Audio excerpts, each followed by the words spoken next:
Wealth can buy anything: skyscrapers, private jets, political influence.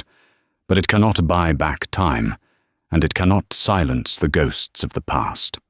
For Eleanor Vance, the 80-year-old matriarch of a multi-billion-dollar empire life was a fortress of solitude built to protect a heart broken decades ago.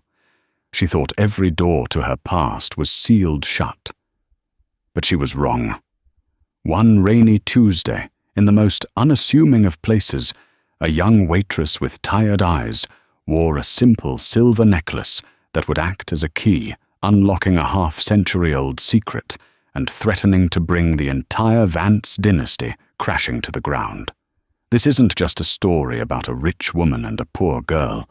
It's a story about a lie that festered for 50 years, a love that was brutally erased, and the earth-shattering moment when the truth finally demanded to be heard. The Gilded Sparrow was a restaurant that breathed money.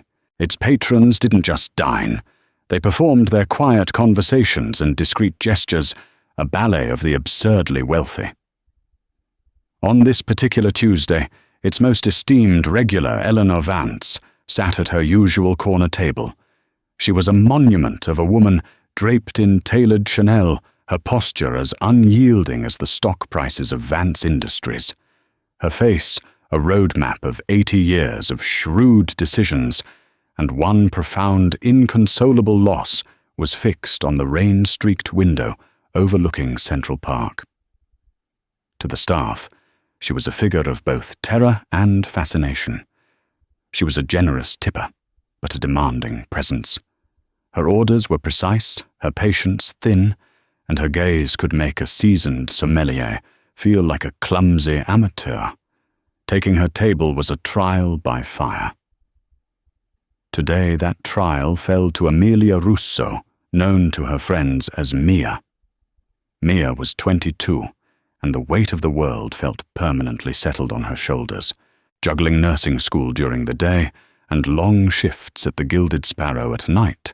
Her life was a frantic race against Bill's exhaustion and the quiet grief for the mother she'd lost a year ago.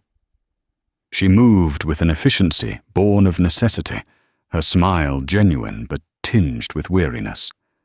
The only thing about her that wasn't practical was the small, tarnished silver locket she always wore. It was shaped like a lily, its petals intricately carved, and it had been her mother's most prized possession. She'd given it to Mia on her 16th birthday, her hands trembling as she fastened the clasp. "This is your history, Mia," she had whispered, her eyes full of a strange sadness. "It's all I have to give you." Mia never understood what she meant. Inside, there was only a faded stamp-sized photo of a baby she didn't recognize. As Mia approached table 7, she smoothed her apron and took a deep, steadying breath. "Good evening, Mrs. Vance. May I start you off with some water?" Eleanor didn't look up. "Still, of course, and the Sancerre, the 22 vintage." Her voice was like crushed gravel, low and authoritative. Mia nodded, pouring the water with a steady hand. As she leaned forward slightly to place the glass, the silver locket swung free from the collar of her uniform, catching the soft, ambient light of the chandelier above. It was a flicker of movement, a glint of silver. But for Eleanor Vance, it was a lightning strike. Her head snapped up, her icy blue eyes that had stared down corporate raiders and hostile boards, widening in stunned disbelief. The glass of Sancerre she had been about to lift froze halfway to her lips. Every muscle in her body went rigid. The muted symphony of the restaurant, the clinking of cutlery, the murmur of conversation, the distant piano faded into a roaring silence in her ears. There, against the stark black of the waitress's uniform, was the locket. It wasn't just similar, it was it. The exact unique design. The lily with one petal curled just so a tiny imperfection she herself had insisted upon with the jeweler in Paris all those years ago. The delicate chain, the way it hung. Time collapsed. She wasn't an 80-year-old titan of industry. She was 30, standing in a sun-drenched nursery, fastening that very locket around the neck of her laughing, vibrant daughter. Her Lily. "My forever bloom," she had whispered, kissing her daughter's forehead. "I'll never take it off, Mama," Lily had promised, her eyes shining with the fierce, absolute love of a child. A promise made 50 years ago. A promise broken by a night of sirens, frantic phone calls, and a silence that had consumed Eleanor's life ever since. They said Lily had run away. A rebellious phase, they'd called it. But weeks turned into months, months into years, and the silence became a gaping wound that never healed. The waitress, this girl was saying something. Mia repeated her question, her voice hesitant. "Mrs. Vance, is everything all right?" Eleanor didn't answer. Her breath came in ragged, shallow gasps. Her perfectly manicured hand, trembling violently, shot out and gripped Mia's wrist. Her touch wasn't gentle. It was desperate, her fingers digging into Mia's skin like a drowning woman clinging to a piece of driftwood. Mia flinched, startled and alarmed. "Mom, you're hurting me." Heads were starting to turn at nearby tables. The restaurant manager, a perpetually nervous man named Julian, began gliding over his face, a mask of anxious diplomacy. But Eleanor didn't see him. She saw only the locket, her eyes now swimming with tears that hadn't fallen in decades, locked onto Mia's. The fortress she had built around her heart was crumbling stone by painful stone.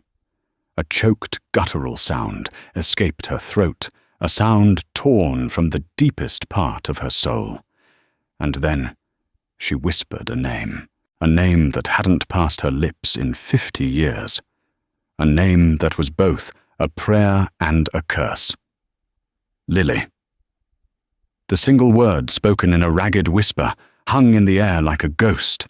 For Mia, it was a moment of profound, terrifying confusion. Who was Lily? Why was this powerful, intimidating woman looking at her as if she'd seen the dead walk? The grip on her wrist was ironclad, and Mia could feel the woman's whole body trembling. Julian, the manager, arrived, his face pale.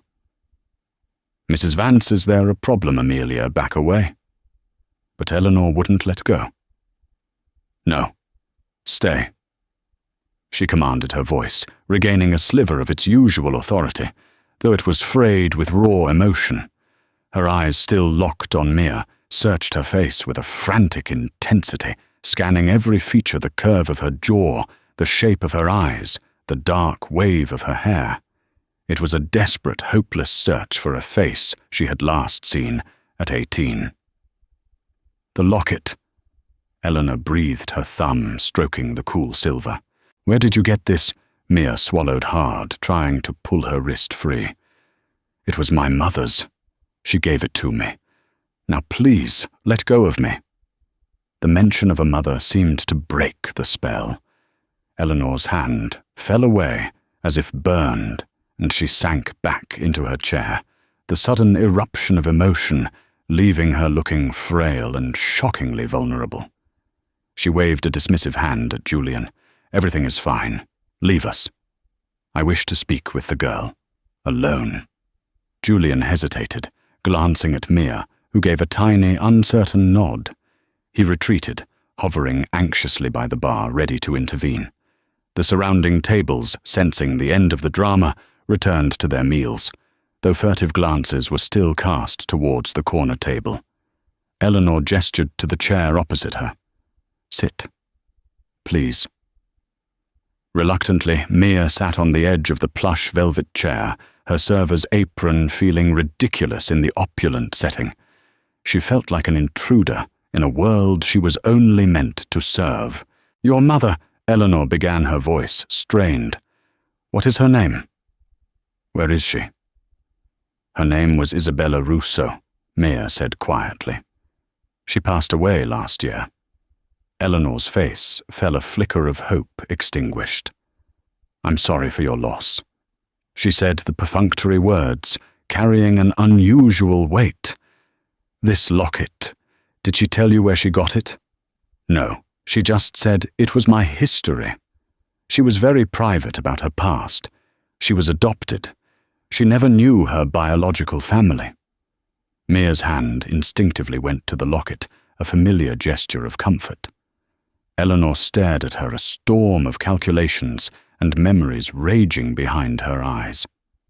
50 years ago, her daughter, Liliana Lily Vance, vanished without a trace. She was 18, spirited, and had been arguing with the family about her future. The official story was that she'd run off with some unsuitable boy. Eleanor had spent a fortune on private investigators for the first decade, but every lead went cold. Eventually, the world moved on. Her husband passed away, her son Harrison took over the company, and Eleanor retreated into her grief, becoming the formidable iron matriarch everyone knew today. But she never ever gave up hope. Could it be possible? Could Lily have given up this locket? Or could this girl, this waitress, somehow be... No. The age was wrong. Mia was 22. Lily would be 68. The thought was absurd. And yet the locket was real. It was proof that a piece of her daughter had survived in the world. "I need you to come with me," Eleanor said, her tone shifting from emotional to decisive. It wasn't a request. Mia balked. "Come with you, where I have to finish my shift. I will buy this restaurant for the evening if I must." Eleanor stated her voice, flat and absolute. "Your shift is over. My driver is waiting outside. I will explain everything, but not here. I will compensate you for your time far more generously than this establishment ever could. Ever." Mia was caught in a whirlwind. This was insane. But the look in the old woman's eyes, a desperate, pleading look that pierced through her powerful demeanor, was impossible to ignore. There was a story here, a painful one, and somehow her mother's locket was at the center of it. Curiosity and a strange sense of obligation won out. 20 minutes later, Mia was seated on the soft leather of a Rolls-Royce, speeding towards the Vance estate on the Upper East Side. The sheer opulence of the penthouse apartment, which spanned 3 floors and offered a panoramic view of the city, made Mia's tiny studio apartment feel like a closet. They were met at the door by a tall, impeccably dressed man in his late 50s. His face was handsome but severe, his smile thin and unwelcoming. "Mother," he said, his voice smooth and cold, "you're home early, and you've brought a guest." His eyes swept over Mia's simple waitress uniform with thinly veiled disdain. Beside him stood a woman of similar age, dripping in diamonds, her expression even more dismissive. "Harrison Catherine, this is Amelia Russo," Eleanor said, her voice regaining its strength on home turf. "We have a matter of some importance to discuss." Harrison Vance, CEO of Vance Industries, and Eleanor's only remaining child, raised a skeptical eyebrow. "Importance?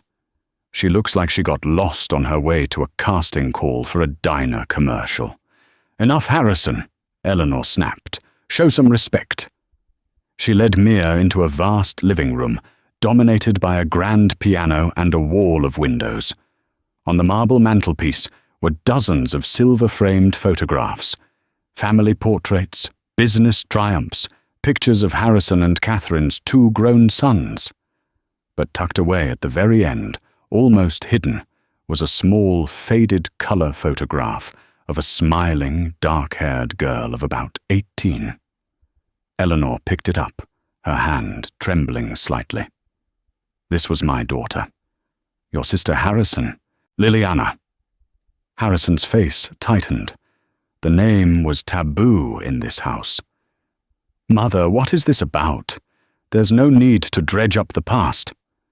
"I am not dredging, I am finding," Eleanor declared. She turned to Mia. "Show him the locket." Hesitantly, Mia pulled the locket out from her collar. Harrison and Catherine leaned in. As their eyes focused on the silver lily, A flicker of recognition, and something else, something akin to alarm, passed across Harrison's face. Catherine merely scoffed. "It's a piece of jewelry, Mother," Harrison said dismissively, though his eyes kept darting back to it. "A trinket. It could be a copy." "It is not a copy," Eleanor's voice boomed, echoing in the cavernous room. "I designed it myself. There is not another one like it in the world." She turned back to Mia, her expression softening again. 50 years ago, my daughter Lily disappeared. She was wearing this locket. I have spent a lifetime wondering what happened to her. And now you, a young woman who says her mother was adopted, appear wearing it." Mia's heart was pounding. The implications were starting to sink in, and they were terrifying and unbelievable. "What are you saying?" Eleanor took a deep breath, steeling herself. "There is a possibility. A slim one, perhaps, but a possibility that your mother Isabella was actually my Lily. That she lived her life under a different name, perhaps suffering from amnesia, or perhaps hiding from something." "This is utterly preposterous," Catherine sneered. "The girl is clearly an opportunist. She probably bought that necklace in a pawn shop and researched our family tragedy." "Be silent, Catherine," Eleanor commanded. She looked at Mia, her eyes pleading. "I have to know. There is only one way to be certain. I am asking you to consent to a DNA test." The request for a DNA test hung in the air, charged and surreal. Mia felt as if the floor had dropped out from under her. Just hours ago, her biggest concern was whether her tips would cover her share of the rent. Now she was standing in a billionaire's penthouse, being told her entire life might be a lie. Harrison Vance stepped forward, placing a patronizing hand on his mother's shoulder. "Mother, you're not thinking clearly. You're letting sentiment cloud your judgment. This young woman is a stranger. You're opening yourself up to fraud, to public humiliation." He shot a venomous look at Mia. "I'm sure for the right price, Miss Russo would be happy to disappear and take her little story with her." The insinuation was like a slap in the face. Mia's fear instantly hardened into anger. "I'm not looking for money," she said, her voice shaking but firm. "I didn't ask for any of this. Your mother is the one who dragged me here." Eleanor looked from her son's cynical face to Mia's indignant one. For the first time, she saw a flicker of Lily's spirit in the young woman's eyes, a flash of fierce, unyielding pride. It strengthened her resolve. "This is not up for debate, Harrison," she said, her voice leaving no room for argument. "Dr. Alistair Finch will handle the testing. He is discreet, and he is the best. The samples will be taken here tomorrow morning." She turned to Mia. "I know this is a great deal to ask, but I need to know the truth. Whatever the outcome, I will ensure you are compensated for this disruption." Mia looked at the old photograph on the mantelpiece, at the smiling girl who could have been her grandmother. She thought of her own mother, Isabella, and the perpetual sadness in her eyes, the unanswered questions that had always shrouded her past. Maybe this wasn't about Eleanor Vance's quest for answers. Maybe it was about her own. "I'll do it," Mia said, her voice barely a whisper. "But not for your money. I need to know too." The next few days were a blur of anxious waiting. Eleanor had insisted Mia stay at the estate, putting her up in a guest suite that was larger than her entire apartment building floor. She was treated with a mixture of suspicion by the staff, outright hostility by Harrison and Catherine, and a sort of fragile, hopeful kindness by Eleanor. Eleanor would ask her questions for hours about her childhood, her mother, her dreams. In Mia, she seemed to be searching for echoes of the daughter she'd lost. Harrison, meanwhile, was working behind the scenes. He cornered Mia in the library one afternoon. "I don't know what your game is," he said, His voice a low hiss. But it ends now. My mother is an old woman, vulnerable and grieving. I will not allow you to take advantage of her. He slid a checkbook and a pen across the polished mahogany table. Write down a number. Any number. 6 figures, 7. Then sign a non-disclosure agreement and disappear. This is your only chance to walk away from this with something other than a lawsuit for fraud. Mia stared at the blank check, then met his cold reptilian gaze. The difference between you and me, Mr. Vance, is that not everything in my world has a price tag. She pushed the checkbook back across the table and walked away, her heart hammering in her chest. His threat had only solidified her resolve to see this through to the end. Finally the day came. Dr. Finch, a prim, silver-haired man with a somber demeanor, arrived with a sealed briefcase. He requested to speak with Eleanor Harrison and Mia in the formal dining room.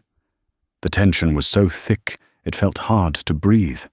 Catherine stood by her husband's side, a smug smirk playing on her lips, confident that this absurdity would soon be over.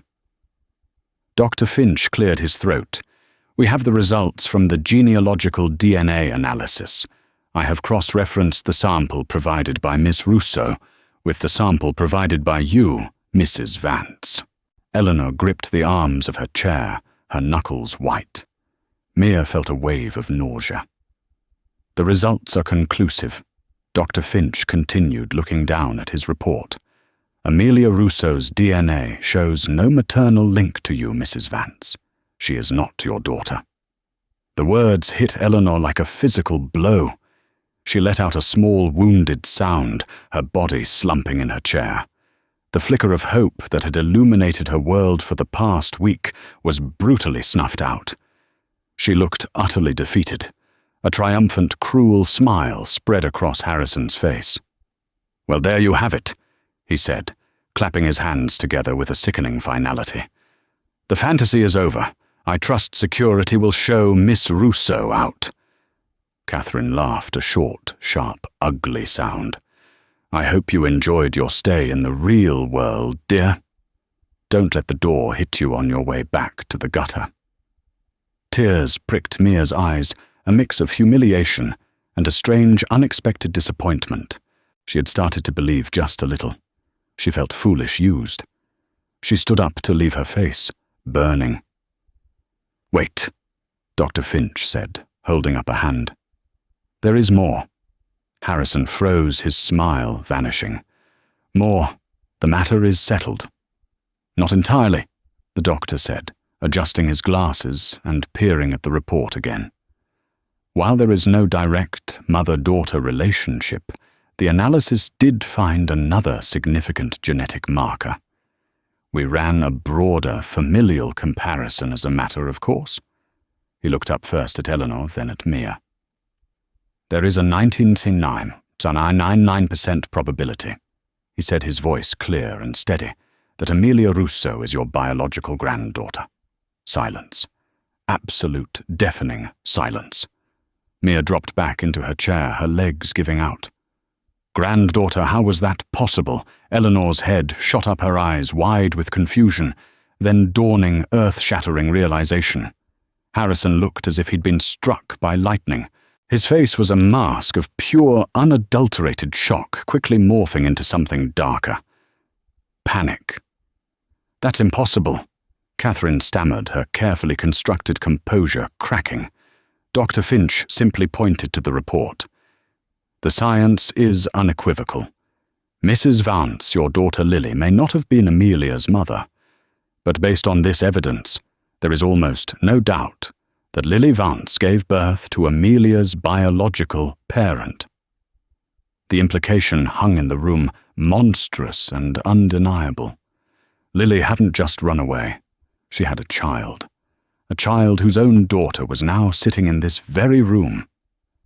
Eleanor's gaze fell upon Mia, but this time she wasn't seeing a ghost or a potential imposter. She was seeing family. She was seeing the living, breathing legacy of her lost daughter. The pain of the past week's false hope was instantly replaced by a revelation so profound it shook her to her very core. She had a granddaughter. The revelation that Mia was her granddaughter, not her daughter, fundamentally changed the equation. The mystery was no longer just where Lily had gone, but what had happened to her and the child she had secretly borne. For Eleanor, the grief that had been a placid, stagnant lake for decades was now a raging river carving out a new course. She was no longer just a mourning mother. She was a woman on a mission seeking justice for 2 generations of her family. Harrison and Catherine were in a state of controlled panic. Their narrative that Lily was a flighty, irresponsible girl who had simply vanished was now untenable. A secret grandchild complicated everything, especially the meticulously structured lines of inheritance that ensured their sons would one day control the Vance fortune. Eleanor moved with terrifying speed. The morning after the DNA results, she made 2 calls. The first was to a man named David Chen, a notoriously ruthless and effective private investigator who had built a career uncovering the secrets of the ultra-wealthy. The second was to Arthur Pembroke, her head butler, who had been with the family since before Lily was born. She met them in her private study, a room Mia had not yet seen, lined with first-edition books, and smelling of old leather and cedar. Mia was there at Eleanor's insistence. Harrison had been explicitly excluded. "Arthur." Eleanor began, her voice calm, but with a new sharp edge. "You were fond of Lily. You saw more in this house than anyone. I need you to think back, to the months before she disappeared. Was there anything unusual, anyone she was seeing, anywhere she was going?" Arthur, a stoic man in his late 70s with kind eyes, wrung his hands. He had always been loyal to the memory of the laughing girl who used to sneak cookies from his kitchen. "Forgive me, madam. Mr. Vance, your late husband, and Mr. Harrison made it very clear that the subject was closed. "It is open now," Eleanor stated. Arthur nodded, taking a deep breath. "She was seeing a young man, madam. Her father did not approve. None of you did. His name was Daniel Russo." Mia gasped. Russo. Her name. The name of the man her mother, Isabella, had always called her brother. "He was a musician," Arthur continued, his eyes distant with memory. "A pianist, very talented, but he had no money, no connections. They met in Greenwich Village. Miss Lily was completely smitten. She used to sneak out to see him perform. She was happier than I'd ever seen her. I remember the arguments," Eleanor murmured, her face clouded with regret. "My husband called him a bohemian layabout. Harrison called him a grifter. Mr. Harrison was particularly vehement," Arthur said carefully. "He and Miss Lily had a terrible fight the week before she vanished. I overheard parts of it. He was threatening to have the man investigated to ruin his reputation. He told her she was disgracing the Vance name." Eleanor's jaw tightened. She turned to Mia. "Your mother, Isabella. Did she ever speak of a brother named Daniel?" "All the time." Mia said, her mind racing to connect the pieces. "He was my uncle Daniel. She told me he and his wife died in a car accident when I was a baby. She said she was the only family I had left. She raised me." "His wife," Eleanor pressed. "She never told me her name," Mia admitted, "just that she was a wonderful free-spirited woman." The puzzle was beginning to form a horrifying picture. Lily Vance hadn't been with some random boy. She had been with Daniel Russo, and they'd had a child, one of Mia's parents. But according to Isabella, they had died. "Mr. Chen," Eleanor said, turning to the investigator, "your task is twofold. First, I want every piece of information you can find on Daniel and Isabella Russo.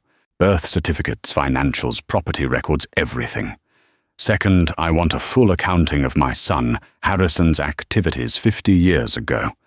Bank records, phone logs, expense reports from the company. Use any means necessary. The budget is unlimited." Chen, a man of few words, simply nodded. "I'll start immediately." While Chen began his digital excavation, Mia embarked on a more personal one.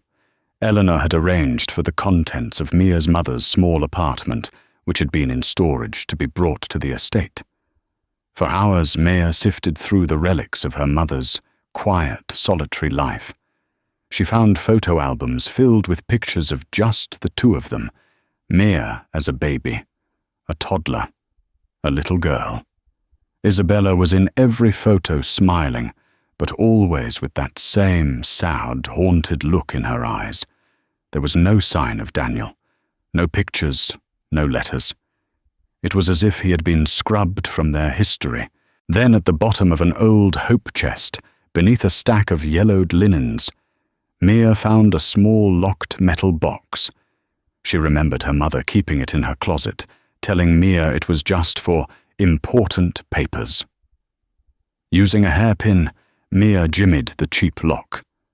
Inside were not papers but a small collection of items: a dried pressed lily, a concert ticket for a gig at a long-closed club called the Blue Note, and a stack of letters tied with a faded blue ribbon. The handwriting was elegant, feminine, and full of passion. Mia's hands trembled as she read the first line. "My dearest Danny, I can't believe it's real. The doctor confirmed it this morning. We're going to have a baby, a part of you and a part of me. I've never been so terrified or so happy in my entire life. My father would disown me. Harrison. I don't even want to think about what Harrison would do.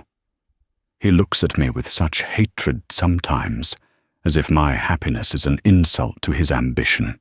Mia sank to the floor, the letter clutched in her hand. The handwriting was flowing and beautiful. On the last page it was signed, "All my love, forever and always, your forever bloom, Lily." It was a love story, a tragedy. Lily Vance and Daniel Russo were her grandparents. They'd had a child together. But who was that child, her father or her mother? And why had Isabella Russo, Daniel's sister, lied and claimed Mia was her own? She kept reading. The letters painted a picture of a secret, passionate romance, overshadowed by the threat of Lily's tyrannical family. The final letter was dated just 2 days before Lily disappeared. "Danny, my love, Harrison knows. I don't know how, but he knows about the baby. He cornered me last night. He said he would handle it. He said he wouldn't let me ruin the family with a bastard child." The look in his eyes. It wasn't just anger. It was cold. He's planning something. We have to go now. Pack a bag. Meet me at the old cabin by the lake tomorrow night. We'll leave from there. We can go to California, start over. Just the 3 of us. Don't tell anyone. Don't trust anyone. Especially not my brother. Your Lily. The cabin by the lake. The final rendezvous. A plan for escape that had clearly failed. Mia felt a cold dread creep up her spine. Harrison hadn't just been a disapproving brother. He had been a threat. And now the polite corporate monster who walked the halls of this very house was the prime suspect in his own sister's disappearance. Armed with Lily's letters, Mia felt a surge of adrenaline and terror. The loving words of a grandmother she never knew were also an indictment of the man she was now living under the same roof with. She immediately showed the letters to Eleanor. As Eleanor read her daughter's frantic, fearful words, her face became a mask of stone. The regret that had haunted her for 50 years was crystallizing into a cold, hard rage. She had mourned the ghost of a runaway daughter, all the while living with the man who may have been her jailer or worse.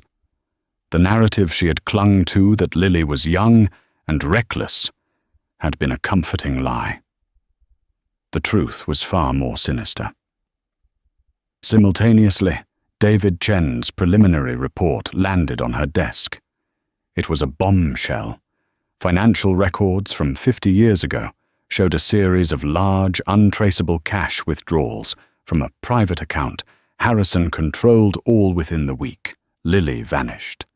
More damningly, Chen had uncovered a connection between Harrison and a discreet private sanitarium upstate, a place notorious for making inconvenient family members disappear under dubious medical pretenses. He had made a generous donation to the facility 2 days after Lily was last seen.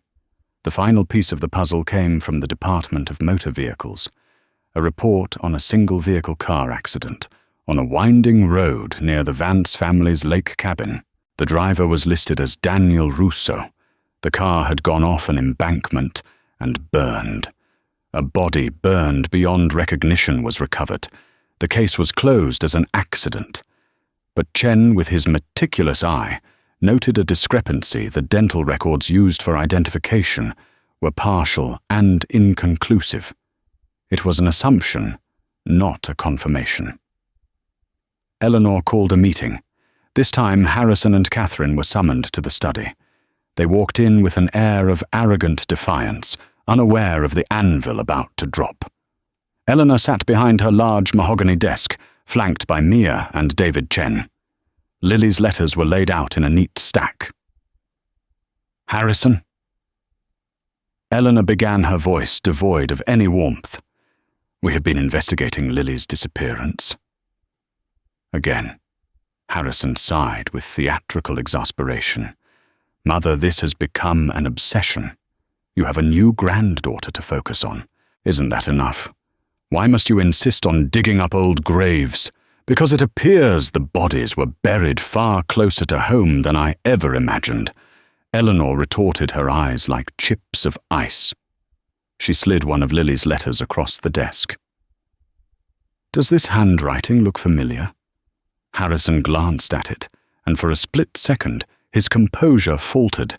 He recognized it instantly. "It's a forgery. This girl," he said, gesturing at Mia with contempt, "is more clever than I thought. This is a pathetic attempt at extortion." "These letters were found in a locked box belonging to Mia's late mother," Eleanor said. "Along with this." She slid a photograph across the desk. It was a candid snapshot of a young, laughing Lily with her arm around a handsome, dark-haired young man. Daniel Russo. They were in love, Harrison, and she was pregnant with his child. Catherine gasped, placing a hand over her mouth. Harrison's face went pale, but he recovered quickly, shifting his strategy from denial to damage control. He sighed, adopting a somber, pained expression. "I see I can no longer protect you from the truth, Mother. Yes, I knew. I knew she was involved with this musician, and I knew she was pregnant." He leaned forward, his voice dropping to a confidential, sorrowful tone. Lily wasn't just spirited, Mother. She was unstable. Bipolar, the doctors suspected. She was erratic, impulsive. This Daniel Russo was a predator who took advantage of her condition. And the pregnancy, it sent her over the edge.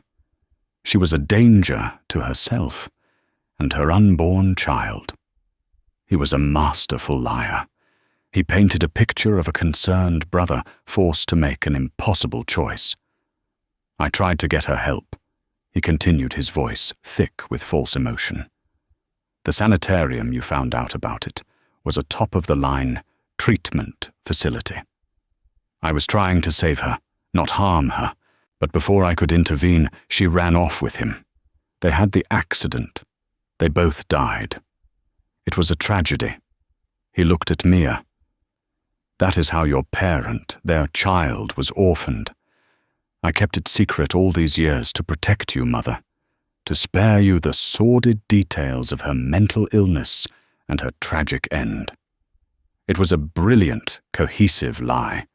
It explained the sanitarium, the accident, everything. It twisted his villainy into a misguided act of brotherly love. For a moment, Eleanor, so desperate to believe that her son wasn't a monster, wavered. The old pain, the old guilt over not seeing Lily's struggles resurfaced. But Mia wasn't buying it. She remembered the fear in Lily's letters. It wasn't the fear of instability. It was the fear of her brother. "What about my mother, Isabella?" Mia asked, her voice cutting through Harrison's performance. If Lily and Daniel both died, who gave their baby to Isabella Russo to raise? Harrison was ready for that. Isabella was Daniel's sister. She was the next of kin. The state would have given her the child. It was all handled through the authorities after the accident. I stayed out of it to maintain the family's privacy. He had an answer for everything. It was a fortress of lies, and Mia couldn't see a single crack. Eleanor looked confused, torn between her daughter's words and her son's plausible heartbreaking story. Then Mia's eyes fell upon the letters again, spread across the desk. Something her mother Isabella used to say came back to her. Isabella had been a stickler for politeness, for old-fashioned etiquette. "Always cross your sevens, Amelia. It's the proper European way. That's how my mother taught me." Mia's mother had been adopted. She wouldn't have known her biological mother. So who taught her to cross her sevens? Her eyes scanned the dates on Lily's letters. Every single number 7 in the dates was written as a simple vertical line with a horizontal top. Not a single one was crossed. It was a small detail, an insignificant habit. But then she noticed something else. To prove his story, Harrison produced a file. "I have more," he said. "Letters Lily sent me from a friend's house after she ran away, begging for money, talking about her unstable state of mind. I saved them in case I ever needed to prove I was trying to help." He passed them to Eleanor.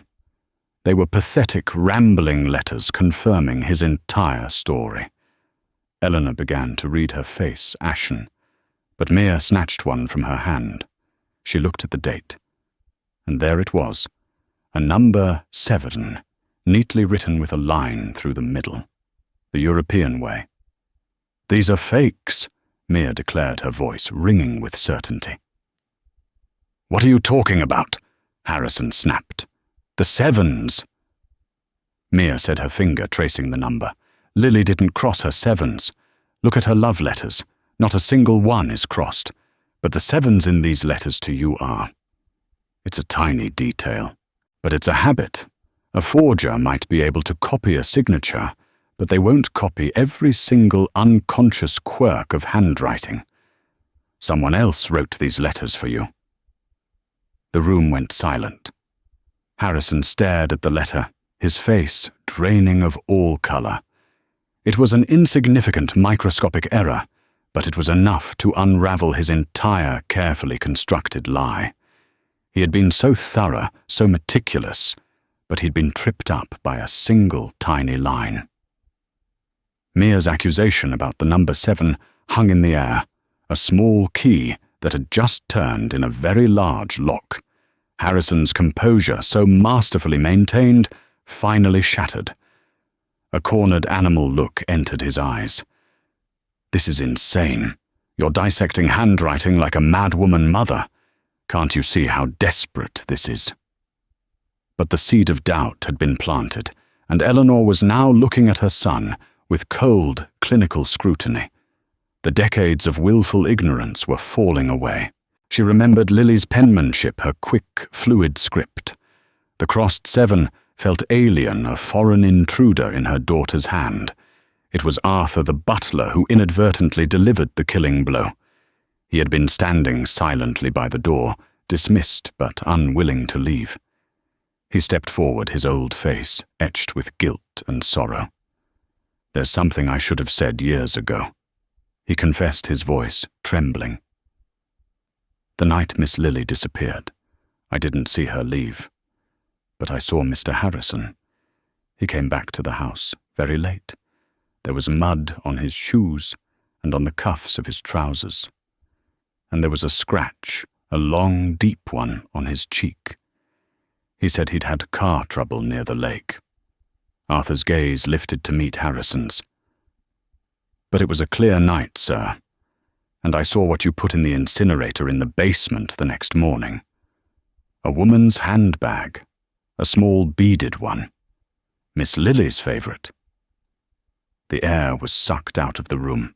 Catherine let out a strangled sob and took a step away from her husband, as if proximity alone could incriminate her.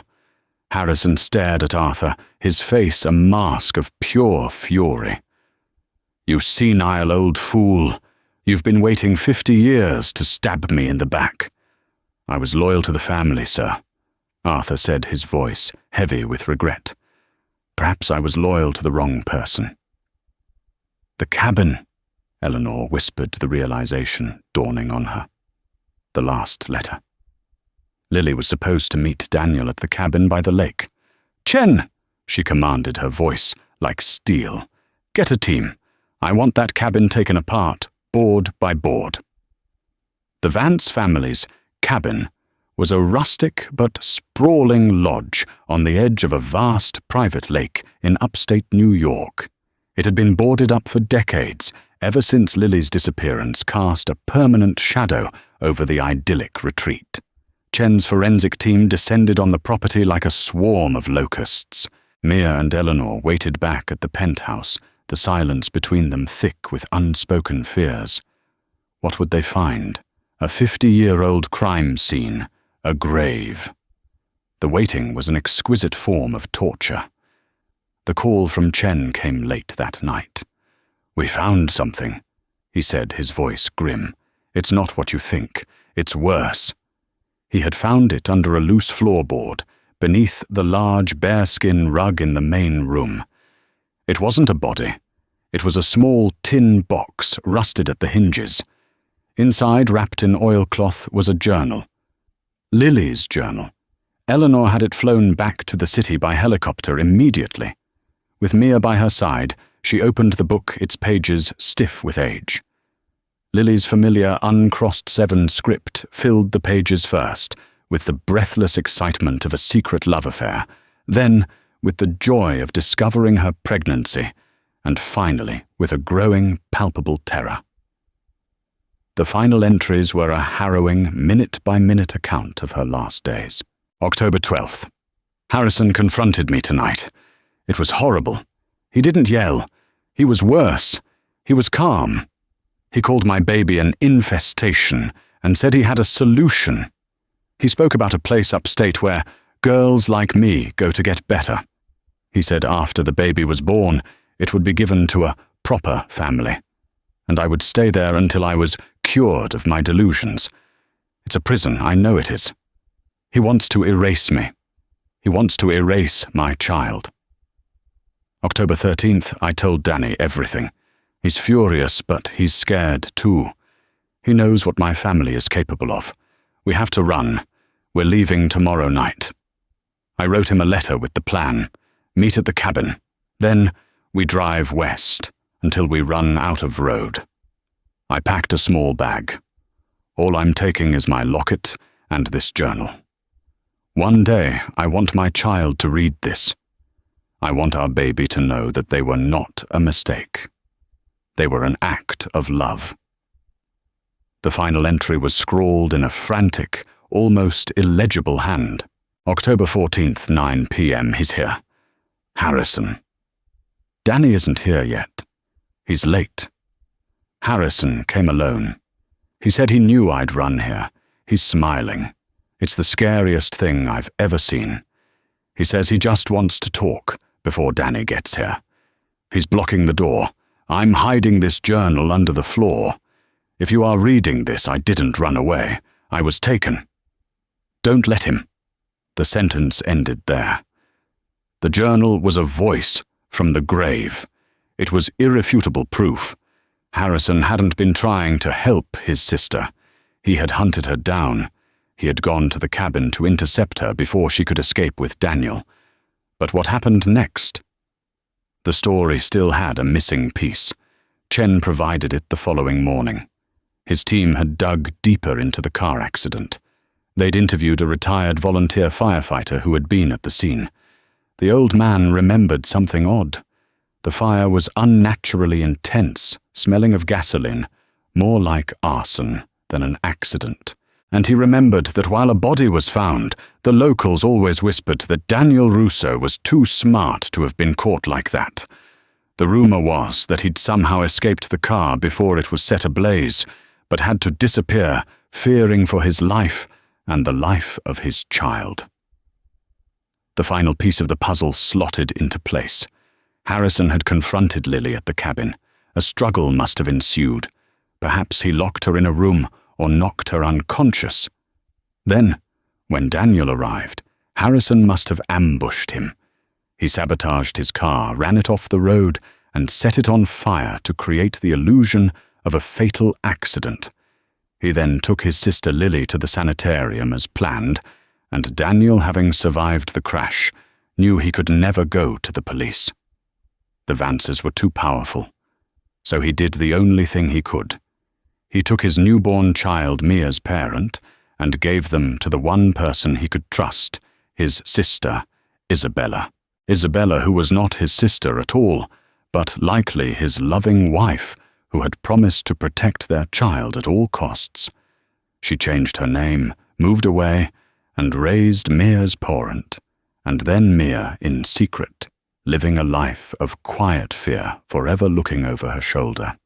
The story of being Daniel's adopted sister was a cover to explain why she had a different last name and history. The truth was out. Harrison Vance wasn't just a manipulative brother. He was a kidnapper and very likely an attempted murderer.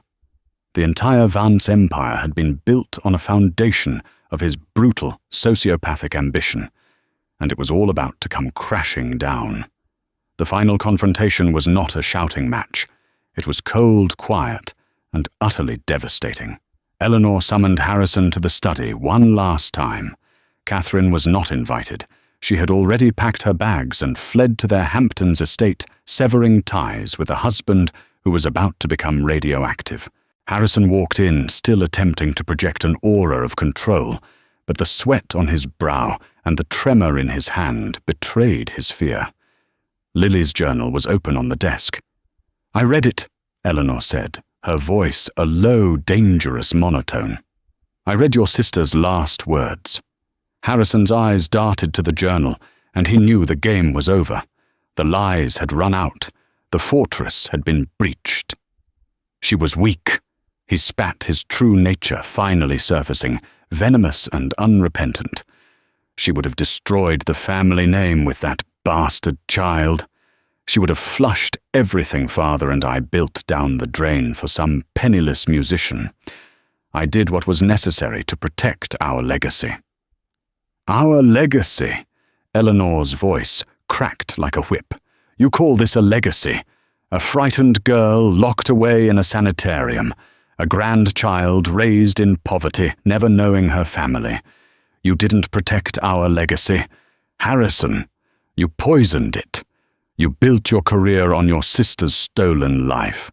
Mia, who had been standing by the window, turned to face him. "What happened to her?" "My grandmother. Lily. After you took her to that place," Harrison laughed, a hollow, bitter sound. "She died, of course. About 6 years later. Complications from pneumonia," the official report said. "But really, she just gave up. Wasted away without her lover and her precious baby. Pathetic."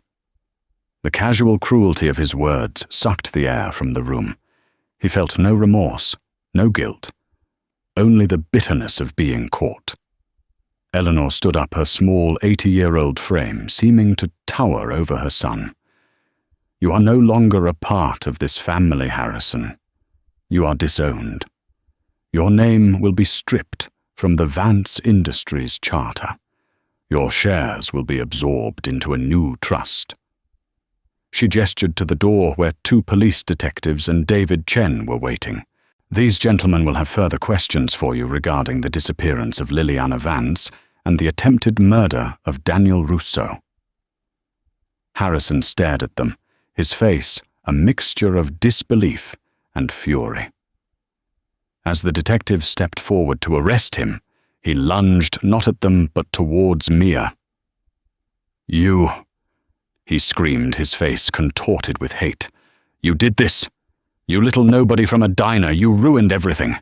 Before he could get close, the detectives had him in custody, his pathetic final outburst silenced as they led him away in handcuffs. The doors of the study closed, leaving Eleanor and Mia in a profound, echoing silence. The fallout was cataclysmic. The arrest of Harrison Vance, CEO of a Fortune 500 company, for a 50-year-old crime became a global media sensation. The Vance Industries stock plummeted. The family name was dragged through the mud. But in the midst of the chaos, something new began to grow. Eleanor, infused with a purpose she hadn't felt in half a century, retook control of the company's board. With Mia by her side, she began the arduous process of rebuilding. Mia, who had been studying to save lives as a nurse, now found herself learning how to save a corporate empire. She brought a sense of empathy and integrity that the company had sorely lacked under Harrison's ruthless rule. They established the Liliana Vance Foundation, a massive charitable trust dedicated to supporting young, underprivileged artists and musicians, a tribute to the love story that had been so brutally cut short. They also set up a fund for investigating cold cases, helping other families who, like them, had been left to wonder in silence for too long. Mia never stopped searching for news of her grandfather, Daniel Russo. She held out hope that the old man who had survived a fiery crash and had to give up his child might still be out there somewhere playing piano in a quiet, forgotten corner of the world. Perhaps one day he would see his daughter's name in the news and know that her story was finally being told. One evening, months later, Mia and Eleanor were standing in front of a newly commissioned portrait hanging in the grand living room. It was of Lily, painted from old photographs, her smile vibrant and full of life. "She would have been so proud of you," Eleanor said, her voice thick with emotion, as she placed a frail hand on Mia's arm. Mia looked at the portrait of the grandmother she never met, and then at the fierce, resilient great-grandmother standing beside her. The silver locket, now polished and gleaming, rested against her chest. It was no longer just a piece of her mother's past. It was a symbol of her own future. The pain and the tragedy had not been erased, but they had been answered. The silence had been broken. And from the ashes of a terrible secret, a new legacy, one built not on power and lies, but on truth, justice, and a love that had refused to die, was finally beginning to bloom. The story of Eleanor Vance and Mia Russo is a powerful reminder that truth, no matter how deeply it's buried, will always find a way to the surface. It shows us that family is not just about a name or an inheritance, but about the unbreakable bonds of love that can reach across generations, even through tragedy and deception. Mia's simple locket was more than just jewelry. It was a key that unlocked a prison of grief, exposed a terrible injustice, and ultimately healed a family that had been broken for 50 years. Their journey from a restaurant encounter to a corporate revolution reminds us that the most profound changes often begin with the smallest of objects, and the quietest of people can have the loudest voices. If this story of loss, resilience, and the enduring power of family touched your heart, please take a moment to show your support. Hit the like button, share this video with someone who loves a story of justice being served, and be sure to subscribe to our channel for more real-life dramas that will move you, shock you, and inspire you. Click the notification bell so you never miss a new story. Thank you for listening.